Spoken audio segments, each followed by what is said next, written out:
Oggi Gianluca ci racconta una storia che comincia con un gesto banale: portare i cappotti in tintoria prima dell'inverno. In una tasca trova uno scontrino di un hotel, e da quel pezzo di carta si srotola una bugia molto più grande di un tradimento, perché i viaggi di lavoro di sua moglie nascondevano qualcosa che nemmeno lui poteva immaginare. Sentirete la scoperta, gli errori, e soprattutto come ne è uscito in piedi. Gianluca si è messo a nudo per raccontarci tutto. Se vuoi darmi una mano a portarti altre storie così, lascia un like, a te costa un attimo, per noi vale moltissimo. È lo scontrino di una collega. Mi avrà infilato le sue cose nella tasca.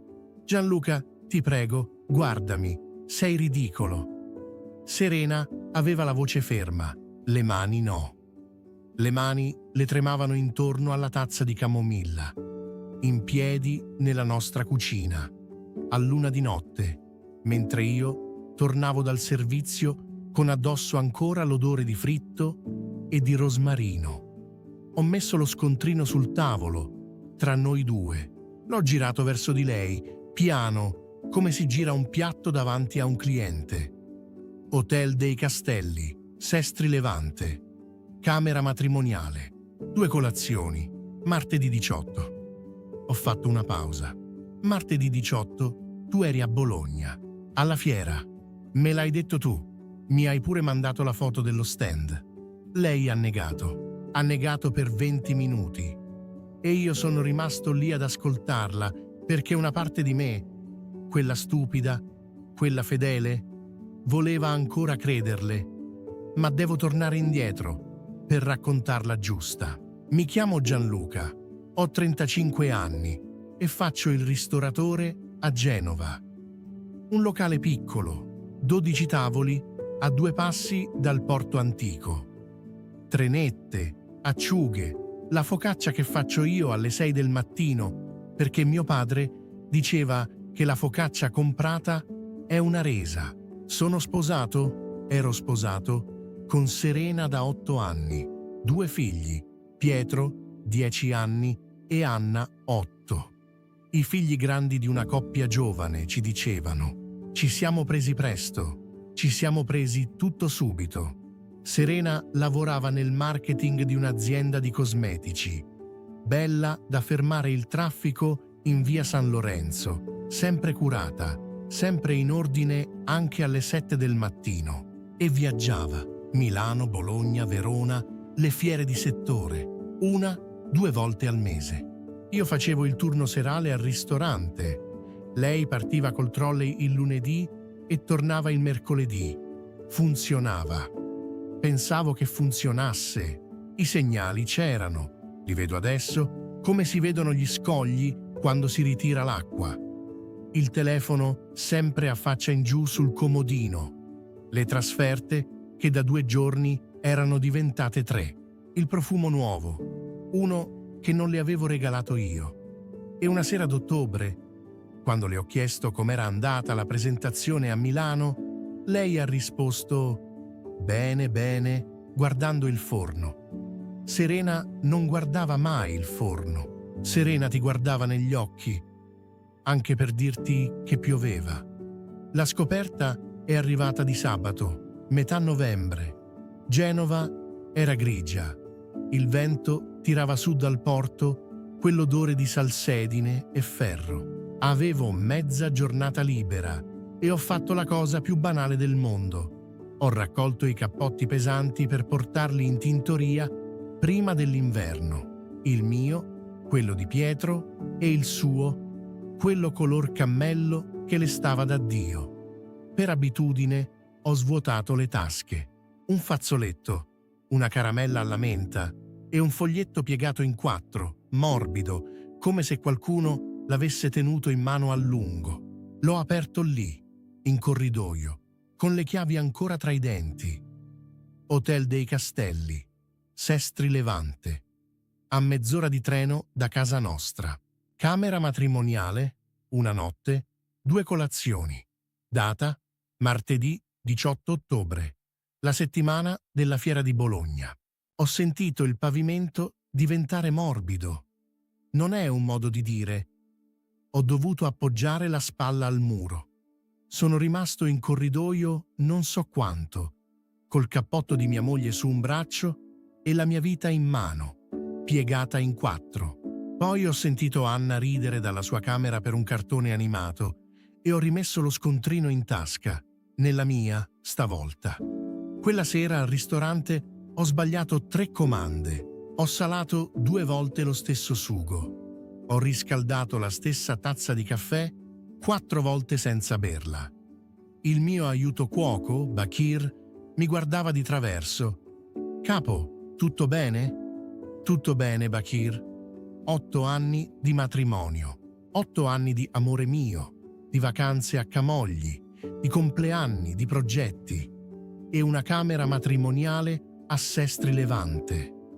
Dopo il confronto in cucina, quello da cui sono partito, lei ha smesso di negare verso le 2 di notte. Si è seduta, ha appoggiato la fronte sulle mani e ha detto: «È successo una volta sola, un errore, un collega, dopo una cena aziendale. Non conta niente. Una volta sola». Mi sono aggrappato a quella frase come un naufrago a una tavola.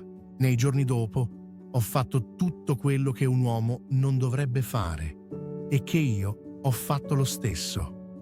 Ho controllato il suo telefono ogni notte, al buio, con lo schermo che mi illuminava la faccia come un fantasma. Ho contato i chilometri sulla sua macchina. Una sera ho bevuto mezza bottiglia di bianco da solo, in cucina al ristorante, dopo la chiusura, seduto sul frigo dei dolci.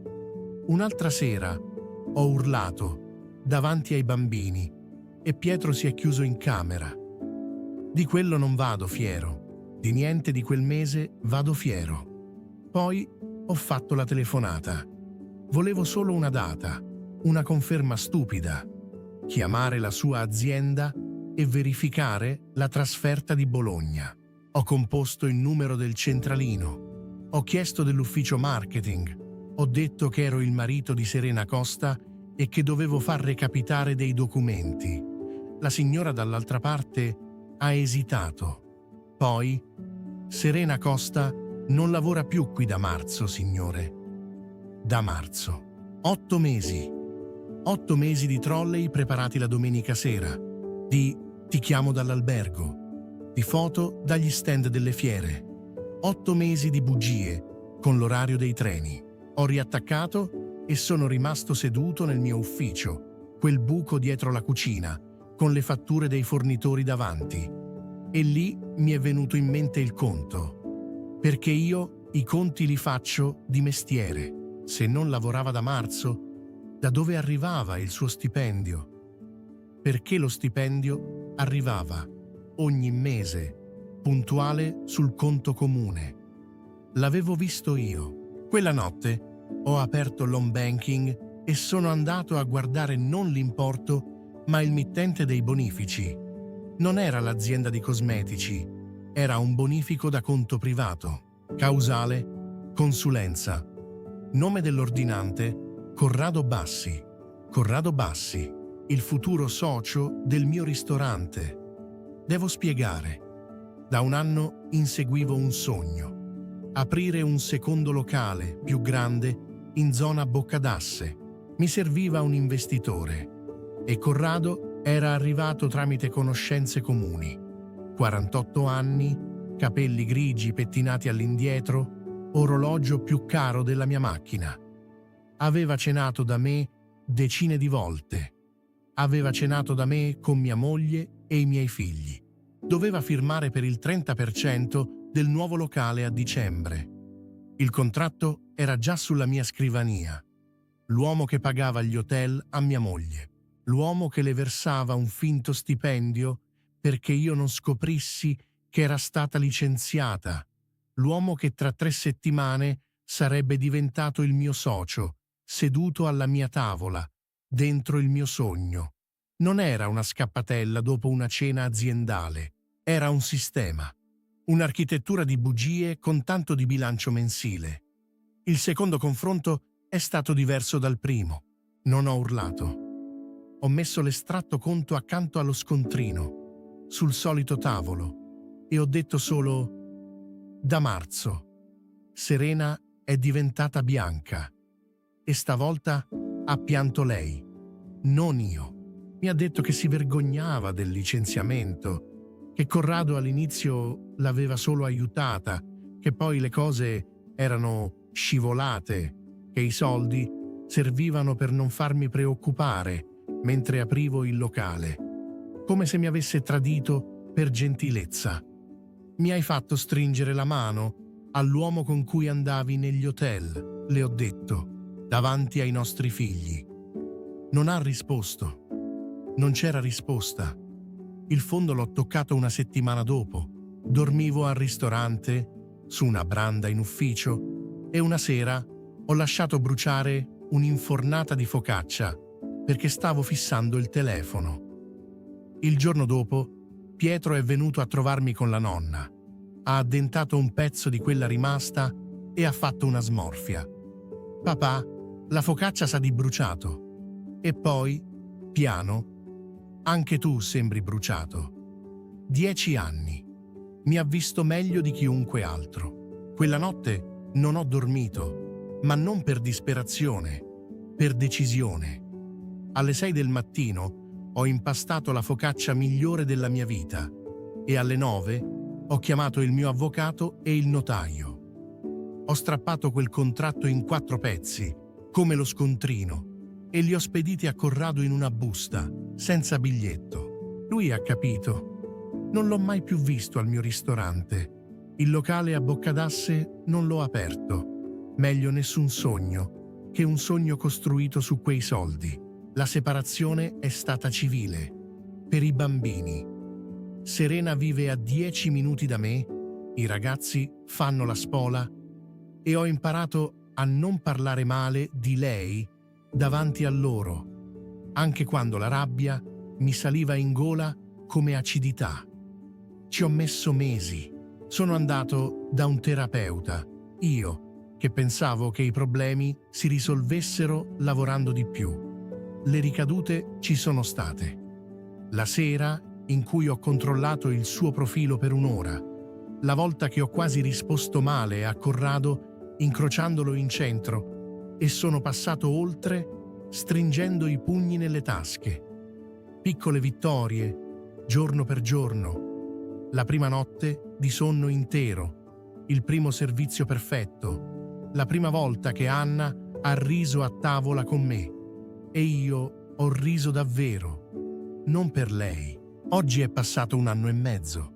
Il ristorante è ancora piccolo. Ma è vero, la focaccia la faccio ancora io alle 6 del mattino e Pietro il sabato viene ad aiutarmi a stendere l'impasto. Se c'è una cosa che ho imparato è questa. Nei conti, come nel matrimonio, non è mai la cifra grossa che ti frega. È la voce piccola che non controlli, quella che ti fidi a non guardare. Io non guardavo per amore. Adesso guardo tutto. Ma ho smesso di avere paura di quello che trovo, perché il peggio l'ho già trovato. L'ho tenuto in mano piegato in 4 e sono ancora qui, in piedi, davanti al forno. Gianluca ha imparato che i conti, prima o poi, tornano sempre, anche quelli del cuore. E ha scelto di restare piccolo, ma vero. Se questa storia ti ha toccato, qui accanto ne trovi un'altra che devi assolutamente sentire. Ci vediamo lì.